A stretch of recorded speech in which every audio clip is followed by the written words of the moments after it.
ഭാരതത്തിൻ്റെ പാർലമെൻറ്റ് 2 മണ്ഡലങ്ങളുള്ള സഭയാണ്. ഉപരിമണ്ഡലമായ രാജ്യസഭയും അധോമണ്ഡലമായ ലോക്സഭയും. ഇവിടെ ഇപ്പോഴത്തെ ചർച്ചാ വിഷയം എന്ന് പറയുന്നത് രാജ്യസഭയുടെ ചെയർമാൻ ജഗദീപ് ധൻകർ പക്ഷപാതപരമായി പെരുമാറുന്നു എന്ന ഒരു ചിന്ത ഇന്ത്യയിലെ പ്രതിപക്ഷ കക്ഷികൾക്കുണ്ട്, പ്രത്യേകിച്ച് രാജ്യസഭയിലെ ഇന്ത്യ മുന്നണി ഘടകകക്ഷികൾക്കുണ്ട്. അങ്ങനെ വരുമ്പോൾ രാജ്യസഭയിലെ പ്രതിപക്ഷ നേതാക്കൾ ചേർന്ന് ഒരു ആലോചനയിലാണിപ്പോൾ ജഗദീപ് ധൻകർ എന്ന രാജ്യസഭ അധ്യക്ഷനെ പുറത്താക്കണം. ഇവിടെ ഒരു കാര്യം പ്രത്യേകമായി നോട്ട് ചെയ്യണം. രാജ്യസഭ അംഗങ്ങൾ ചേർന്ന് തെരഞ്ഞെടുക്കുന്ന ആളല്ല അധ്യക്ഷൻ. ലോക്സഭയിലാണെങ്കിൽ സംഭവം വ്യത്യസ്തമാണ്. ലോക്സഭ ചെയർമാൻ അല്ലെങ്കിൽ ലോക്സഭയുടെ പ്രിസൈഡിംഗ് ഓഫീസർ ഓം ബിർള എന്ന സ്പീക്കറെ ലോക്സഭ അംഗങ്ങൾ ചേർന്നാണ് തെരഞ്ഞെടുത്തത്. അതങ്ങനെയാണ് അതിൻ്റെ നടപടിക്രമം. അതേസമയം രാജ്യസഭയുടെ അധ്യക്ഷൻ എന്ന് പറയുന്നത് രാജ്യസഭാ അംഗങ്ങൾ ചേർന്നല്ല തിരഞ്ഞെടുക്കുന്നത്, മറിച്ച് ഇന്ത്യയുടെ ഉപരാഷ്ട്രപതി ആരാണോ ആ ഉപരാഷ്ട്രപതിയാണ് സ്വാഭാവികമായി രാജ്യസഭയുടെ എക്സ് ഒഫീഷ്യോ ചെയർമാൻ ആകുന്നത്. എക്സ് ഒഫീഷ്യോ എന്ന് പറയുമ്പോൾ ആരാണോ ഉപരാഷ്ട്രപതി ആ വ്യക്തി ഓട്ടോമാറ്റിക്കായി രാജ്യസഭയുടെ ചെയർമാനായി മാറുകയാണ്. അപ്പൊ അങ്ങനെ ചെയർമാനായി മാറിയ ആളാണ് ജഗദീപ് ധൻകർ. അപ്പൊ ജഗദീപ് ധൻകറെ തിരഞ്ഞെടുത്തത് ഒരു ഇലക്ട്രൽ കോളേജാണ്. പ്രസിഡന്റിനെ തിരഞ്ഞെടുക്കുന്നത് പോലെ ഉപരാഷ്ട്രപതിയെ തിരഞ്ഞെടുക്കുന്നത് ലോക്സഭയിലെയും രാജ്യസഭയിലെയും അംഗങ്ങൾ ചേർന്ന ഇലക്ട്രൽ കോളേജാണ്.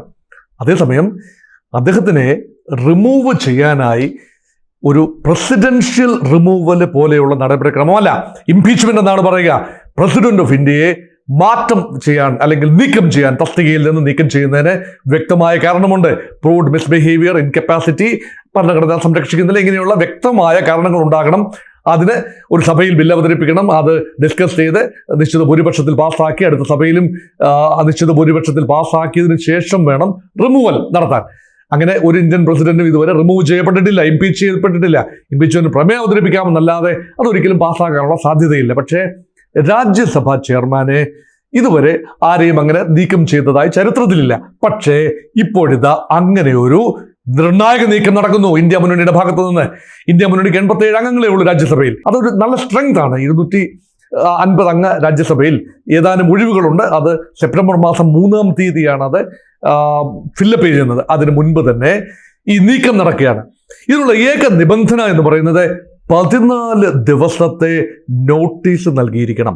അപ്പൊ രാജ്യസഭാ ചെയർമാനെ നീക്കം ചെയ്യണമെങ്കിൽ രാജ്യസഭയിൽ 14 ദിവസത്തെ നോട്ടീസ് ചെയ്ത് അതിനുശേഷം സഭ ഡിസ്കസ് ചെയ്ത് കേവല ഭൂരിപക്ഷത്തിൽ പാസ്സാക്കി, ലോക്സഭയിലും അത്രയും തന്നെ കേവല ഭൂരിപക്ഷത്തിൽ അത് പാസ്സാക്കിയാൽ വൈസ് പ്രസിഡന്റ് നീക്കം ചെയ്യാം.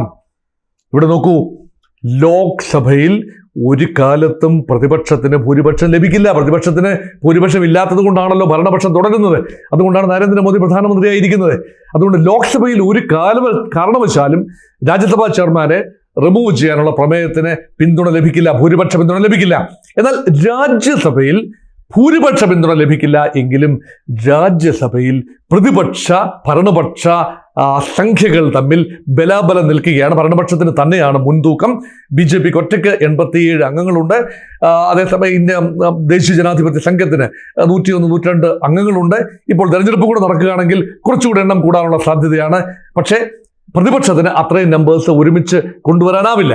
അപ്പൊ അതുകൊണ്ട് അത് മാത്രമല്ല, നിഷ്പക്ഷരായി നിൽക്കുന്ന കക്ഷികൾ ഉൾപ്പെടെ എങ്ങനെ പ്രവർത്തിക്കുമെന്നറിയില്ല. ബിജു ജനതാദളിന്റെ MP-മാർ, രാജ്യസഭ MP-മാർ, അതുപോലെ YSRCPയുടെ രാജ്യസഭ MP-മാർ എന്ത് നിലപാടാണ് എടുക്കുന്നത് എന്നറിയില്ല.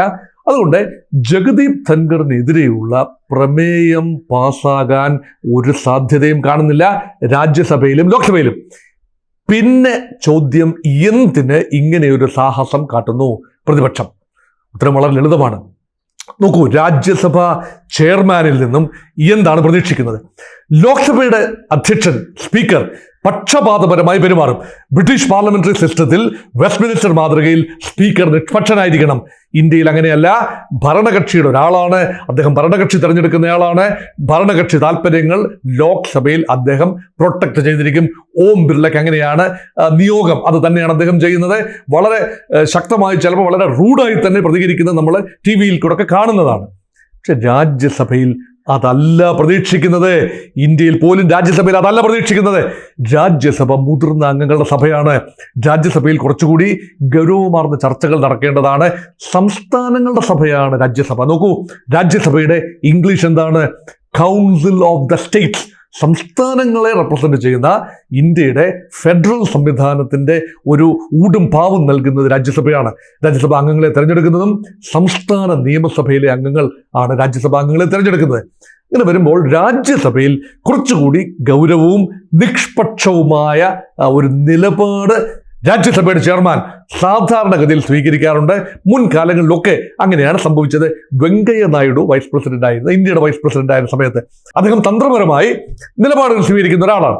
അപ്പൊ അങ്ങനെ പ്രതിപക്ഷത്തെ പിണക്കാതെ തന്നെ മുന്നോട്ട് കൊണ്ടുപോയ ഒരു ചരിത്രമാണ്. അതുപോലെ ഒരു കാലത്തും രാജ്യസഭയിൽ പ്രക്ഷുബ്ധമായ രംഗങ്ങൾ ഉണ്ടാകുമ്പോഴും രാജ്യസഭയുടെ അധ്യക്ഷന്റെ നിഷ്പക്ഷതയോ നിലപാടിനെയോ സാധാരണഗതിയിൽ പ്രതിപക്ഷാംഗങ്ങൾ കാര്യമായി ചോദ്യം ചെയ്യാറില്ല എന്നതാണ് വാസ്തവം. പക്ഷേ ജഗദീപ് ധൻഖർ ഈ അടുത്ത കാലത്തായി വളരെ ധാർഷ്ട്യത്തോടു കൂടി പെരുമാറുന്നു എന്ന ഒരു ആരോപണം ഇന്ത്യ മുന്നണിയിലെ മിക്ക കക്ഷികൾക്കുമുണ്ട്. കോൺഗ്രസ് പാർട്ടിക്ക് മാത്രമല്ല, സമാജ്വാദി പാർട്ടിക്കും DMKയ്ക്കും എല്ലാം തന്നെ ഈ പരിഭവമുണ്ട്. പ്രത്യേകിച്ച് ആ പരിഭവം ആളിക്കത്തിച്ചത് 1-2 സംഭവങ്ങളാണ്. ഒന്ന്, മല്ലികാർജുൻ ഖാർഗെക്കെതിരെ ഒരു BJP അംഗം നടത്തിയ ഒരു വളരെ മോശമായ ഒരു പരാമർശം. ആ പരാമർശം രാജ്യസഭാ അധ്യക്ഷൻ രേഖകളിൽ നിന്ന് നീക്കാൻ വിസമ്മതിക്കുകയും അത് എൻകറേജ് ചെയ്യുകയും ചെയ്യുന്നൊരു നിലപാടെടുത്തു. അതിൽ വളരെയധികം ഖിന്നരായിരുന്നു പ്രതിപക്ഷാംഗങ്ങൾ, പ്രത്യേകിച്ചും കോൺഗ്രസിന്റെ MP മാർ.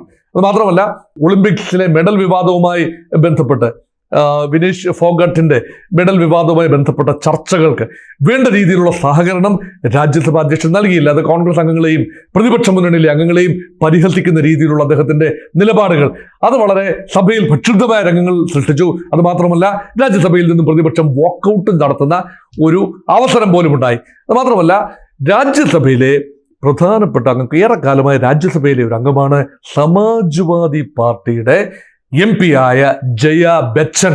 അത് അമിതാഭ് ബച്ചന്റെ ഭാര്യയാണ് ജയ ബച്ചൻ. സിനിമാ താരം കൂടിയായ അമിതാഭ് ബച്ചന്റെ ഭാര്യയായ ജയ ബച്ചൻ സംസാരിച്ചപ്പോൾ ഉപരാഷ്ട്രപതി മോശമായ രീതിയിൽ പ്രതികരിച്ചു. അപ്പോൾ വളരെ രൂക്ഷമായ ഭാഷയിലാണ്. അപ്പം ജയ ബച്ചൻ പറഞ്ഞു, അങ്ങയുടെ ടോൺ ക്രമീകരിക്കണം, അങ്ങ് വളരെ ഷൗട്ട് ചെയ്ത് സംസാരിക്കുന്നത് ശരിയല്ല, ഇത് ഞങ്ങളൊക്കെ വളരെ സീനിയർ അംഗങ്ങളാണ്, രാജ്യസഭാ അംഗങ്ങൾ മുതിർന്ന അംഗങ്ങളാണ്, ആ രീതിയിലുള്ള കാര്യം ചെയ്യണം. അത് പറഞ്ഞപ്പോൾ രാജ്യസഭാ അധ്യക്ഷന്റെ പ്രതികരണം എന്ന് പറയുന്നത് വളരെ പരിഹാസവും ധിക്കാരവും ധാർഷ്ട്യവും നിറഞ്ഞതായിരുന്നു. അദ്ദേഹം പറഞ്ഞു, നിങ്ങൾ വലിയ സെലിബ്രിറ്റി ആയിരിക്കാം, പക്ഷേ സഭയിൽ ഡെക്കോറം നിയന്ത്രിക്കുന്ന ചുമതല എന്റേതാണ്. ശരിയാണ്, പക്ഷെ ഇത് പറയുന്നതിന് ഒരു രീതിയുണ്ട്.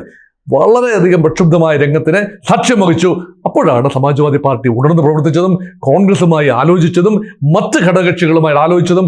87 അംഗങ്ങളുള്ള ഇന്ത്യ ബ്ലോക്ക്, ആ ഇന്ത്യ ബ്ലോക്കിലെ 80 അംഗങ്ങൾ ഓൾറെഡി ആ പ്രമേയത്തിൽ ഒപ്പിട്ടു എന്നാണ് മനസ്സിലാക്കുന്നത്. അത്രയും ഒപ്പിന്റെ ആവശ്യമില്ല പ്രമേയം മൂവ് ചെയ്യണമെങ്കിൽ. അങ്ങനെയെങ്കിലുള്ള ഇന്ത്യ മുന്നണിയുടെ അഡ്വാൻറ്റേജ്, പ്രമേയം പാസ്സാക്കിയെടുക്കാനാവില്ല, പക്ഷേ ആ പ്രമേയത്തിന്മേൽ ഒരു ചർച്ച നടത്താൻ സാധിക്കും. ഇപ്പോൾ നോക്കൂ, ലോക്സഭയിലും രാജ്യസഭയിലും ചർച്ചയ്ക്ക് ലഭിക്കുന്ന ഒരു അവസരവും പ്രതിപക്ഷം പാഴാക്കിയില്ല. പ്രതിപക്ഷത്തിന് കഴിഞ്ഞ 10 വർഷത്തിനിടയിൽ ഇപ്പോൾ ഉണ്ടായ ഒരു വലിയ ഒരു വർദ്ധിത വീര്യം, എണ്ണത്തിന്റെ കാര്യത്തിൽ ഭൂരിപക്ഷമില്ല എങ്കിലും എണ്ണം വളരെയധികം കഴിഞ്ഞ പാർലമെന്റിനേക്കാൾ ലോക്സഭയിൽ കൂടിയിരിക്കുന്നു. രാജ്യസഭയിലാണെങ്കിലും പ്രതിപക്ഷത്തിന് ഇടിച്ചു നിൽക്കാവുന്ന ഒരു നിലയിലാണ്. അത് മാത്രമല്ല, പ്രതിപക്ഷത്തോടൊപ്പം ചേർന്ന് നിൽക്കാൻ ഇപ്പോൾ തയ്യാറാവുന്ന കക്ഷികളാണ് BJPയുമായി തെറ്റി നിൽക്കുന്ന ഒറീസയിലെ ബിജു ജനതാദളും ആന്ധ്രാപ്രദേശിലെ YSR കോൺഗ്രസ് പാർട്ടിയും. ഇവരെല്ലാവരും കൂടെ ചേരുമ്പോൾ 100-ലധികം അംഗങ്ങളുടെ പിന്തുണ, 110ഓളം അംഗങ്ങളുടെ പിന്തുണ ലഭിക്കുന്ന പ്രതിപക്ഷത്തിന് പാർലമെന്റിനുള്ളിൽ, രാജ്യസഭയ്ക്കുള്ളിലെങ്കിലും ഉഗ്രമായ വാദപ്രതിവാദം നടത്താൻ കഴിയും. അപ്പൊ ഗവൺമെന്റിനെ മുൾമുനയിൽ നിർത്താൻ പല അവസരങ്ങൾ ലഭിക്കും. പ്രധാനമന്ത്രിക്കെതിരെയുള്ള അവിശ്വാസ പ്രമേയമാണ് ഒരവസരം. അത് ദുരിതം അവതരിപ്പിക്കാനാവില്ല. ഒരിക്കലും അവിശ്വാസ പ്രമേയം അവതരിപ്പിച്ചാൽ 6 മാസത്തിന് ശേഷം മാത്രമേ അടുത്ത അവിശ്വാസ പ്രമേയം കൊണ്ടുവരാനാവൂ. അപ്പൊ അതുവരെ ഒന്നും ചെയ്യാനാവില്ല. അത് മാത്രമല്ല, ഇപ്പോൾ പ്രധാനമന്ത്രിക്കെതിരെ ഒരു അവിശ്വാസ പ്രമേയം കൊണ്ടുവരാനുള്ള കാരണങ്ങളൊന്നും തന്നെ പ്രതിപക്ഷത്ത് കാണുന്നതുമില്ല. അതുകൊണ്ടാണ് ഒരു ടെസ്റ്റ് ഓഫ് സ്ട്രെങ്ത് എന്നുള്ള നിലയിൽ ഭരണപ്രതിപക്ഷ പോരാട്ടത്തിന്റെ വേദിയായി മാറുമോ ജഗദീപ് ധൻഖറിനെതിരെയുള്ള നീക്കം എന്ന് നമ്മൾ സാഗൂതം കാത്തു നിൽക്കുകയാണ്. ഇതുവരെ പ്രമേയം അവതരിപ്പിക്കപ്പെട്ടിട്ടില്ല, പക്ഷെ അവതരിപ്പിക്കാനുള്ള ഗൗരവമായ ചിന്തകൾ അണിയറയിൽ നടക്കുന്നു എന്നതാണ് വാസ്തവം.